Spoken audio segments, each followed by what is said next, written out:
Hi, everyone. This is Dr. Gail Carson. Welcome to Living Regret Free, a program that shows you how to live a better and more joyful life. As an added bonus, I invite you to listen to an introduction to my Mindset Matters program, which ties into this so well. Go to www.sobmindset.com. It's free, and I know you will enjoy it. If you'd like to contact me personally, drop me a line at gailcarson13@gmail.com or go to my website, www.spunkyoldbroad.com, and sign up for my weekly newsletter. My guest today is Donna Cardillo. Donna is an RN and is known as the Inspiration Nurse. She is a powerhouse of energy, wisdom, and humor, and has been referred to as a positive force of nature who lights a path for others to follow.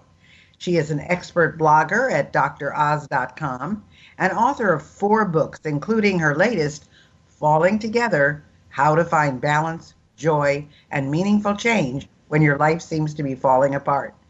Donna travels the world inspiring and empowering women and healthcare professionals to move beyond fear and live and work to their highest potential. She does that as a keynote speaker, retreat leader, author, and cut up. Welcome, Donna. Thank you, Gail. Pleasure to be here. Well, it's really interesting to know that you are known as an inspiration nurse. Where did that all come from, and how did you end up on the speaker circuit? Well, I have been a registered nurse for quite a number of years, Gail, and I've had a very diverse and non-traditional career in nursing, but I had a job years ago where I was hired by a hospital, and a few months in, my new boss told me he wanted me to do a presentation to the physicians there. And I said, oh, no, I can't do that. I'm not comfortable in front of people and so on. And he said to me, you will speak to the physicians. In other words, he wasn't asking me, he was telling me. Right, that is your job, right? Yeah. Sometimes it's good to be flung out of your comfort zone, Gail, as I was on that situation. And as it turned out, I was required to speak more and more in that position. Again, never anything I had set out to do or imagined myself doing. But as I did it a little bit more, I got a little more comfortable with it. I started to get a little positive feedback because I do at least have a loud, booming voice, and people always said, oh, I can hear you well, you enunciate your words clearly. And in the process, it brought out my inner stand-up comic, which was great. And around the same time, I learned that there were people out there, nurses, non-nurses, in and out of healthcare, that actually traveled around the world and spoke for a living and got paid to do it. And I thought, gee, maybe someday I could do the same thing. And that was the beginning of my journey to where I am today. Amazing. Yeah, I know some of the people that I'm friends with who aren't, nurses who have a fabulous speaking career.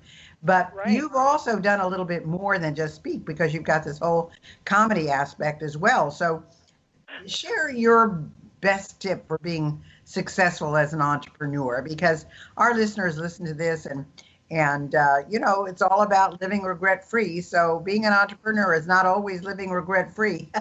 So give us your best example or tip for being successful. Yeah, well, Gail, one of the smartest things I did, but I didn't realize at the time how smart it was, is I immediately joined an organization of other women business owners, the National Association of Women Business Owners. I read about it in a magazine. And then I met a woman who told me she belonged, and I said, well, I'd really like to come out to the meeting and meet some other women in business. And when I got to that meeting, first of all, these successful women welcomed me with open arms. And as they introduced themselves at the beginning of the meeting, as is often the case at this type of meeting, I was blown away at the types of businesses these women had. One had a multi-million-dollar staffing company.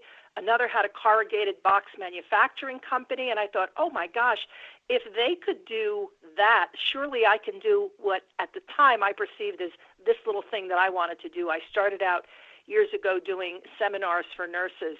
And what I know now, Gail, is that when there's something you want to do, you've got to start rubbing elbows with those who are successfully doing that thing. And not knowing that was a smart thing to do at the time, that's what I wound up doing, because those people will pull you along up with them. They will raise you up to their level. They'll support you. They'll mentor you, even just inspire you. I was so inspired by these women. So that was one of the best things I did and one of the best tips I have for other entrepreneurs. Well, that really is a good idea. Many times people are afraid of people who do what they do because they think, oh, they'll be jealous of me. They won't give me the skinny on things. And that's really not true. If they're really true friends and they're really true entrepreneurs, they're willing to share, because if they do something, they figure out somebody else is going to do it. They always come up with something new and you're always playing catch up. So you're absolutely right. But you also had a big challenge when you started your business. And I know that there was a situation with your husband and, so tell us a little bit about that. Yeah, so Gail, the year I finally, first of all, I had my business idea for 10 years, and I like to share that because sometimes people think that, you just sort of jump from one thing to the other. I thought about starting a business for 10 years before I actually did it. And I also want to share that I was probably at a low point in my life when I decided to go ahead. I think sometimes people think you must be brimming with courage and confidence to start a business, but I really felt very lost in my life. I just felt like there was something else I should be doing. I wasn't sure what it was.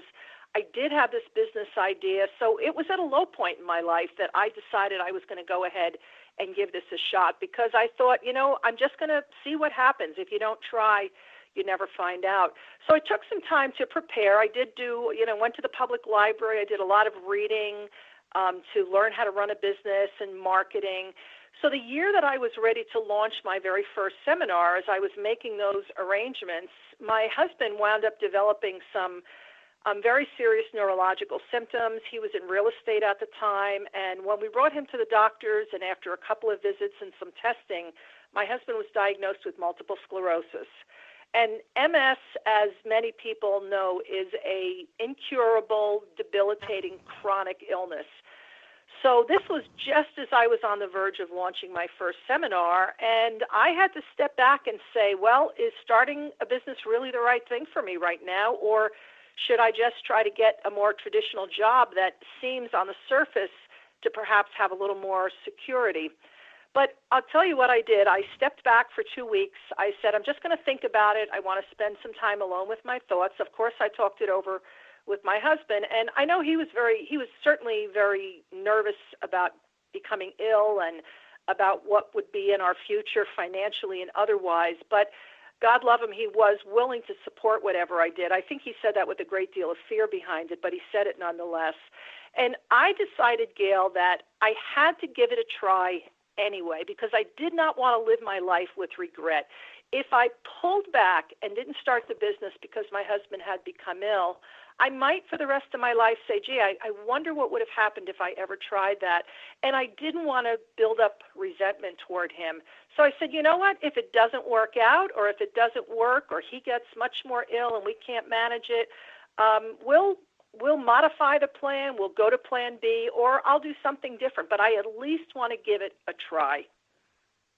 So it worked out, and I know one of my dear friends has MS, and he's a judge, and he's got to be driven to court and driven home, but he's managed to work that out. And I have to say, though, he is one of the most positive people I know. He's always laughing, he's always smiling, and it's amazing, how much he's done. So I know what that's like. It's not an easy thing. So you have this book called Falling Together. And I think your tagline, I loved your tagline, when your life seems to be falling apart. You devote a whole chapter to making friends with fear. So tell us about that.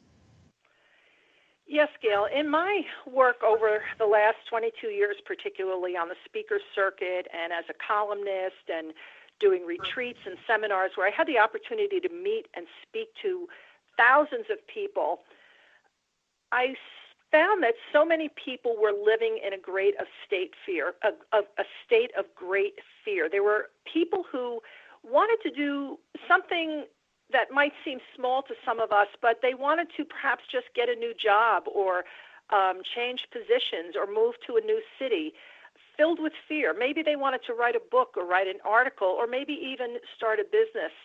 And fear was holding them back. And from a lot of the study and the research that I've done, fear is a powerful emotion in our lives. It's a powerful human emotion, and it holds a lot of people back from doing the things that they really want to do. And when I started my business, made a decision to start that business, I experienced fear the likes of which I had never experienced before. I was really I was so far out of my comfort zone, I didn't even know where I was at times, but I continued to put one foot in front of the other. What I learned from my own personal experiences is that fear is always part of the equation when you're stretching yourself, when you're growing, when you have a new challenge. And so I say, look at that fear as growing pains. You'll have that fear whenever you're doing something for the first time or trying something new, but that fear will gradually dissipate as you master that skill or get more experience, but another fear will come up as soon as you're ready to take the next step. So I decided in my own mind that instead of making fear a brick wall in front of me, preventing me from going forward, I was going to put it on the side of me and say, okay, you pain, if you're going to be here with me, let's just hold hands and move forward. This was a whole mental process I went through. And I decided that I would actually make friends with fear, as paradoxical as that might sound, or as counterintuitive as it sounds. It was just a mental process. I realized fear was going to be with me when I did something new, and I was just going to welcome it to come along with me, even though it was uncomfortable.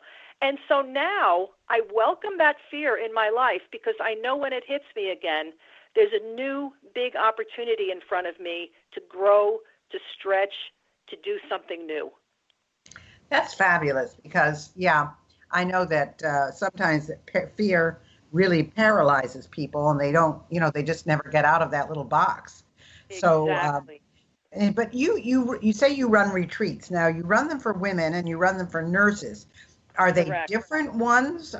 Do they come together? Tell us a little bit about that. Yeah, so I first, initially, years ago, I started to do retreats locally, one-day retreats in local retreat houses. And the first retreat I ever did was for anyone to come, and it was called Life Transitions, Where Do I Go From Here?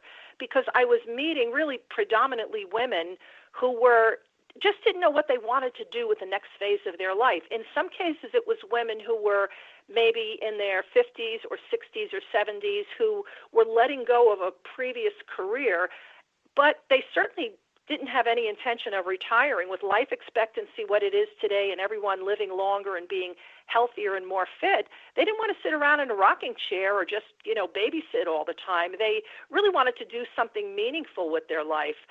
Or sometimes it's empty nest syndrome for some women when their kids all leave the house, or a relationship ends for some reason, or sometimes they lose their job or they want to move on. So I was meeting a lot of women who seemed very confused about what to do next, how to figure it out, and how to take some steps forward. So the first retreat I created was Life Transitions, Where Do I Go From Here?